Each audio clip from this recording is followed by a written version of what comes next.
um bom dia, uma boa tarde, uma boa noite a todos vocês. A vida é muito boa e sempre vai dar certo. Pessoal, nesse vídeo vou falar de um assunto interessante sobre antivírus no Linux. Uma boa parte das pessoas acreditam que, primeiro, não existe vírus para o Linux, tá? Isso é inverdade.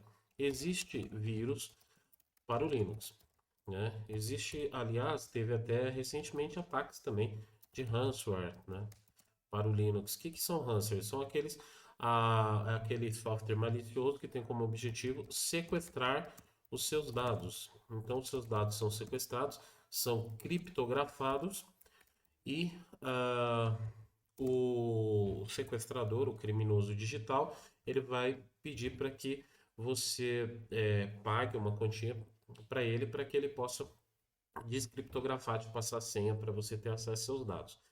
Normalmente, esse tipo de criminoso ele busca fazer isso em empresas para ter acesso ao banco de dados e para não vazar as informações de banco de dados.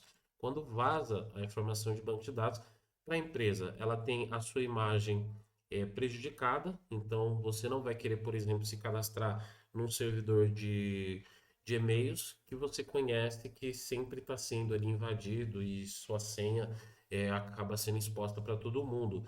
O mesmo acontece com qualquer tipo de serviço na internet. Hoje em dia, as empresas acabam muitas vezes tendo que pagar, fazer acordos aí, em acordos fechados com esses sequestradores digitais, né, esses criminosos, para que não tenha primeiro a sua imagem abalada. Segundo, que as empresas estão acordando, principalmente pós-pandemia e durante a pandemia, que o seu bem mais importante ali é a parte de tecnologia, né? Sem a parte de tecnologia, você não tem banco de dados de cliente, você não tem informação nenhuma de entrada e saída de lucros e tudo mais, e muitas empresas acabam até falindo por conta disso, né? Tem casos de prefeituras que tiveram que fazer acordos aí para ter de volta os seus acessos de banco de dados. Então é algo muito sério. Bom, se a gente pegar o tipo de vírus que a gente ouvia falar mais aí no final da década de 90, eram os vídeos que destruíam o sistema operacional, né? Então a gente tinha vírus que fazia o sistema não inicializar, e o objetivo, a maioria das vezes, dessas pessoas era justamente ver o circo pegar fogo, né? Era ver o mal acontecer. Depois começou-se a ter os ataques do tipo de negação, né? Esses ataques de negação é onde o criminoso, ele acessava várias máquinas através de portas abertas, né? E conseguia fazer essas máquinas, que a gente chama de máquinas zumbis, irem lá e atacar um determinado alvo para, por exemplo, derrubar um servidor web. Então, enviava um monte de requisição para aquele servidor, ele não conseguia trabalhar e derrubava um servidor web, um servidor de banco de dados. E esse ataque de negação era o objetivo derrubar sites mesmo, né? Então, muitos eram ativistas e queria lá derrubar um site de governo, alguma coisa desse tipo, né? Até tivemos ataques à nossa hidrelétrica lá de Itaipu, que foi muito comentado na época. Então, tipo de ataque era mais comum. Hoje em dia, o tipo de ataque mais comum é o ransomware, né? Então, o vírus normalmente ele se estabelece no seu equipamento, mas e fica ali oculto com o único objetivo de roubar seus dados e para que eles venham vender. Claro que pessoa física às vezes nem é muito compensatório você ficar fazendo esse tipo de ataque, e aí existe os estelionatários digitais que tentam roubar a senha para fazer esse tipo de coisa. Mas esses grandes ataques, normalmente o objetivo deles são empresas. Agora, o que que acontece? Para que essas aplicações funcionem, normalmente precisa de alguma interação do usuário.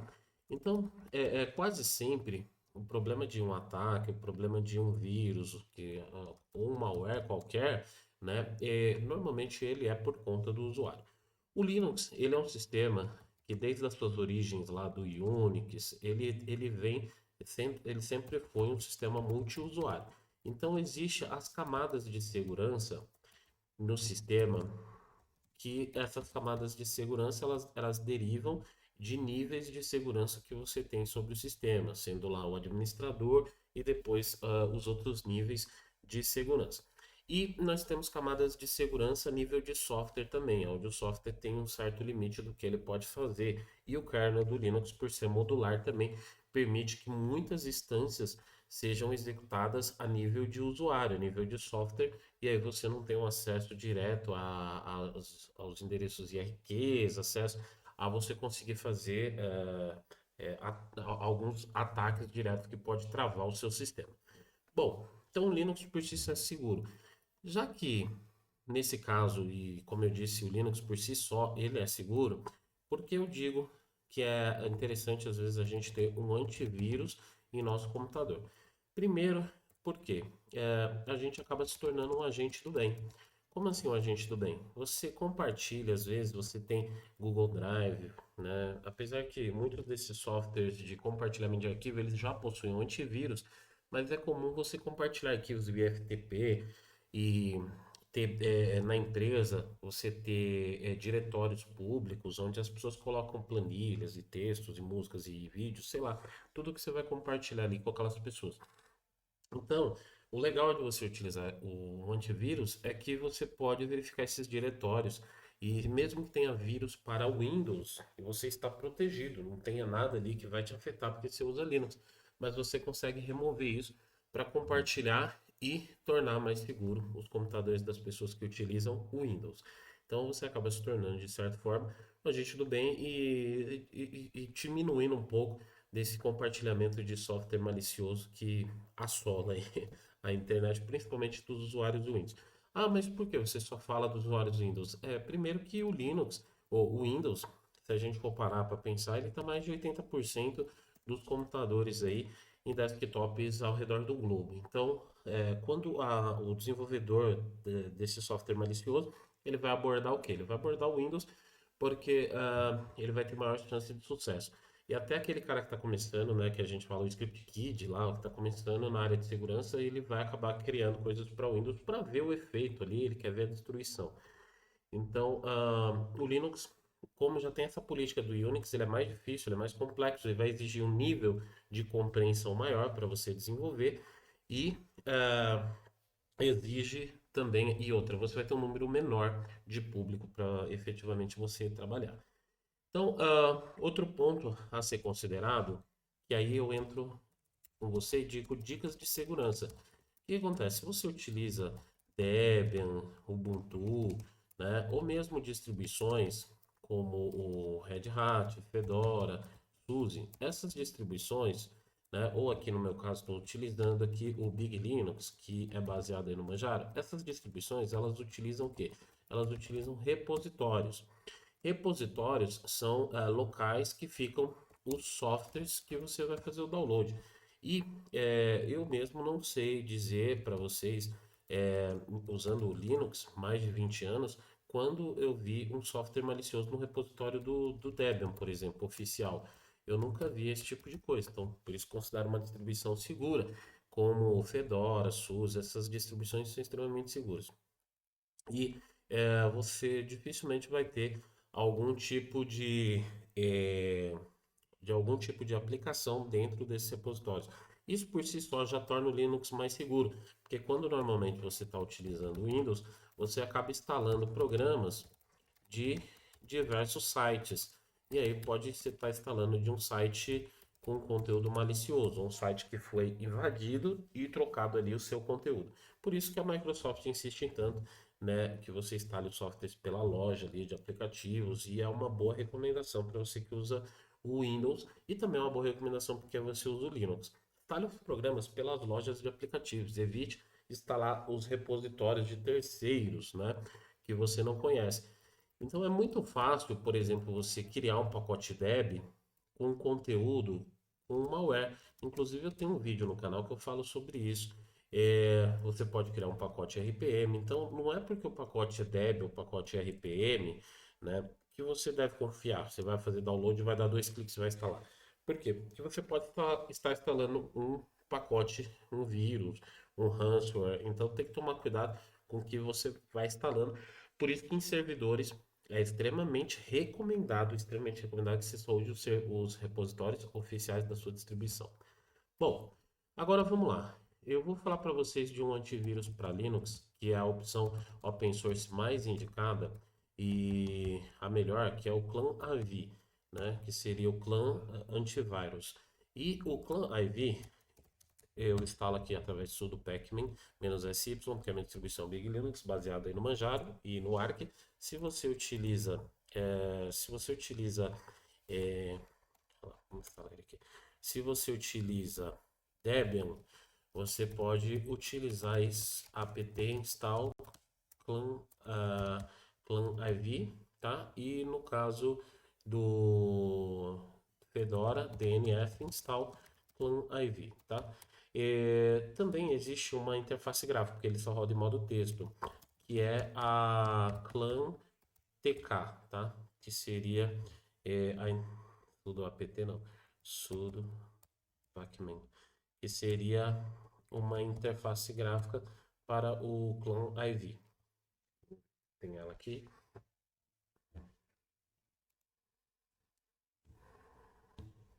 Tem aí no repositório.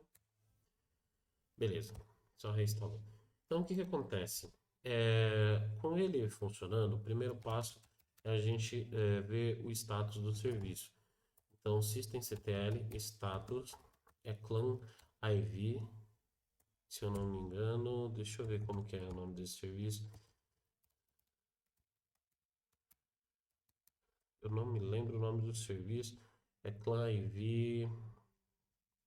Deixa eu fazer uma pesquisa aqui rápida. Manclan IV. Não tem a página de manual aqui. Eu acho que eu tenho no history aqui. Eu já devo ter usado aqui. Systemctl. É clan IV fresh clan serviço, ó. Então aqui, ó, sudo systemctl status clan IV fresh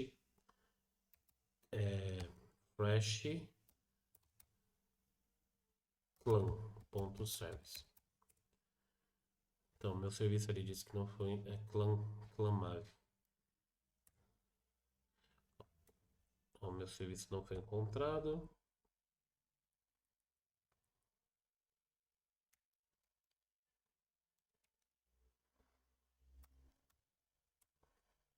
Então vamos subir esse serviço. Sudo systemctl start clan iv traço fresh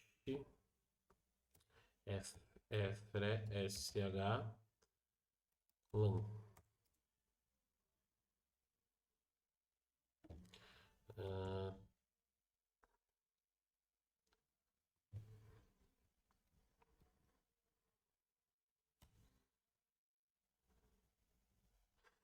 Na verdade, eu tô falando besteira, pessoal. Esse serviço é em algumas versões do Debian, tá? O padrão é esse daqui, ó. Systemctl start clam iv daemon. Pronto. Start. Subiu o serviço. Se dá um susto ctl status agora. Daemon. E ó, tá rodando o serviço, tá? Reclama iv. Feito isso, a gente vai fazer o seguinte. A gente vai rodar agora o serviço rodando clam iv. Na verdade, o processo de pesquisa a gente pode usar o clan scan, tá? Menos R de recursivo para ler diretórios e subdiretórios e o diretório que a gente vai rodar para pesquisar o vírus. Então, Marrone, prof. Juliano Ramos. Então, aqui ele vai começar a fazer a busca pelos vírus. Então, se você tem um diretório que você compartilha, né, mesmo seu diretório do Google Drive, compartilha arquivos com pessoas do Windows, né, ou pelo Samba, ou NFS, vale a pena que você, FTP, né, vale a pena que você verifique, até porque você pode estar no Linux, mas está recebendo arquivos e compartilhando arquivos infectados para outras pessoas. Então essa é a dica.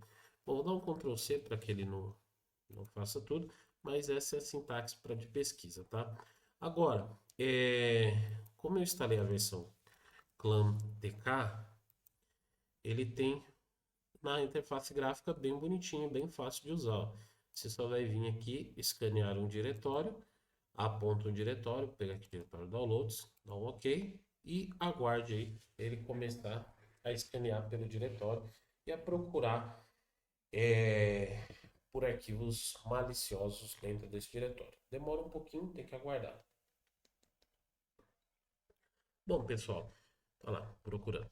Então, essa dica, ela é importante por quê? Porque nós podemos manter o Linux, que é um sistema operacional extremamente seguro, e mesmo assim nós se preocuparmos com as pessoas para a qual nós estamos compartilhando arquivo, para que a nossa máquina acaba não sendo usada para compartilhar arquivos maliciosos com outras pessoas. Nenhum problema encontrado, então eu posso compartilhar meus arquivos tranquilamente, que as pessoas que usam Windows não vão estar correndo risco nenhum. Então é isso aí, espero que vocês tenham gostado desse vídeo. Até a próxima, fiquem com Deus.